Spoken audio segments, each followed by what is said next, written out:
Rubbish কথা বলবেন না আমার সাথে, আমার সাথে রাবিশ কথা বলবেন না। আমি দেখেছি সাইদের হাতে অস্ত্র ছিল, অবশ্যই ছিল। আমি কি অন্ধ মানুষ? তার হাতে লাঠি সোটা ছিল, আমি নিজে দেখেছি। লাঠি দিয়ে সে আপনি শোনেন, আপনি তো একা দেখেননি নাকি, আরো অনেকেই দেখেছি। সেটাই বলছি, আমিও দেখেছি, আমি দেখেছি যে আপনার কথা শুনে মনে হচ্ছে না। ডোন্ট প্লিজ এই ধরনের রাবিশ কথা বলবেন না আমার সাথে, আমার সাথে রাবিশ কথা বলবেন না। আমিও দেখেছি। উত্তেজিত হবে আপনি আপনি আমাকে উত্তেজিত করছেন। আপনি তো তাদেরই পক্ষের লোক বলে মনে হচ্ছে। আমি অবশ্যই আপনি তাদের পক্ষে কথা বলেন। শোনেন, এই যে সবুজ মেয়ে মারা গেল ছাত্রলীগের, তাকে কে মারলো? তাকে কে মারলো সেটা তদন্ত হবে না? তদন্ত হবে তো, ওইটা সাইদেরও তো তদন্ত হবে, সবই তো তদন্ত হবে। দেখা যাচ্ছে, আমি তো দেখেছি। আপনি আমাকে বোঝানোর চেষ্টা করছেন যে আমি দেখিনি নাকি? এই ধরনের রাবিশ কথা আমার সাথে বলবেন না, রাবিশ কথা বলবেন না। আমি কিচ্ছু রাবিশ বলছি? অবশ্যই রাবিশ কথা বলছেন, অবশ্যই রাবিশ কথা বলছেন। আপনি ওদের পক্ষে হয়ে কথা বলছেন। আমি কারোর পক্ষে কিছু বলছি না, স্পষ্টভাবে ওদের পক্ষে হয়ে কথা বলছেন। আমি নিরপেক্ষ। আপনি মোটেও নিরপেক্ষ নন। এরপরে আমাকে বলতে দেন আগে, এরপরে আপনার প্রশ্ন করেছেন, এটা জবাব নেন, তারপরে আমি আপনার প্রশ্ন, আমার প্রশ্নের উত্তর পাননি, অথবা আমার প্রশ্নের উত্তর বোঝার মতন মেধা আপনার নেই। আচ্ছা, এখন কথা হলো, হাসবেন না প্লিজ, ডোন্ট লাফ এট মি। আচ্ছা, এখন কথা হলো, জাস্টিস শামসুদ্দিন চৌধুরী মানিক, আপনি আমার নামটা ভালো করে উচ্চারণ করতে পারেন না নাকি? এটি থেকে বোঝা যাচ্ছে যে আপনি আমার প্রতি আক্রোশ নিয়ে এখানে বসেছেন। আমি যেটা বলছি ঠিকই বলছি, এবং আপনার প্রতি যেটা আপনি আমাকে অপমান করেছেন, আমার নামটা পর্যন্ত আপনি ঠিক মতো উচ্চারণ করতে পারেন না। আপনার লজ্জা হওয়া উচিত।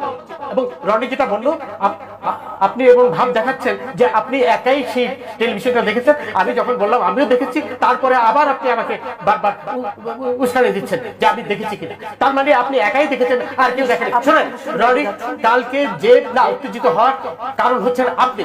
আপনি আমাকে উত্তেজিত করছেন, মানে এমন ভাব দেখাচ্ছেন যে আপনি একাই দেখেছেন, আমি দেখিনি। এবং পুরো কালকে দেখেছি না, পুরো বাংলাদেশ দেখেছে, বাংলাদেশ আর এখানে আসেনি, তাই তো? আমিও তো দেখেছি। আমি কি অন্ধ ছিলাম? অবশ্যই আপনি বাংলাদেশ। তাহলে আবার আপনার আমি যখন বললাম আমি দেখেছি, তারপর আপনার একজন হিসেবে আপনার চুপ হয়ে যাওয়া উচিত ছিল। আপনি আবার আমাকে খোঁচাচ্ছেন। শোনেন, এইখানে আমাকে বলতে দেন please, please let me say, please আমাকে বলতে দেন। আপনি কালকে চিটাগাঙে 12 জনকে ছাদের থেকে ফেলে দিয়েছেন এই শিবিরের লোকরা, সেটা আপনার কোনো খবরে আসেনি, আপনি সেই কথাটা তুললেন না। আপনি সেই একজনের কথা আপনি কি বলেছেন এই কথা যে কালকে 12 জনকে ছাদের থেকে ফেলে দিয়েছে শিবিররা? আপনি সেটা বলেননি তো, বলবেন না। আপনি তো আমাকে কিছু বলার সুযোগই দেন। আপনি তো শুরুই করেছেন এইভাবে যে আপনি পরিষ্কারভাবে প্রমাণ করেছেন আপনি তাদেরই লোক। আমি আবার রিপিট করছি, I have no hesitation in saying that. কারণ এটা আপনি বলেন কালকে নারী হিসেবে যে সম্মান দেওয়া দরকার সেটাও আপনি আমাকে সম্মান দিয়েছেন। আপনি আমাকে সম্মান দিয়েছেন, কোনো প্রকার অসম্মান করিনি। আপনি আপনি আবার নারীর কোটা চান, আবার এখানে নারীর সম্মান চাচ্ছেন। আপনি কোটার সম্মান, লিসেন টু মি, আপনি আমাকে প্রথমেই বলেছেন যে আমি দেখিনি, আপনি একাই দেখেছেন।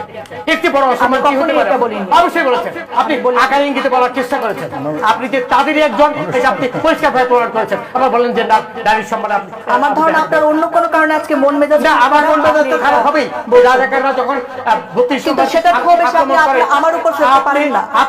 আপনি শুরুই করেছেন তাদের পক্ষে নিয়ে কথা বলার জন্য। আমি এখানে আপনাকে যুদ্ধ করতে বসিনি, আমি আপনি তাদেরই একজন লোক হয়ে এখানে বসেছেন।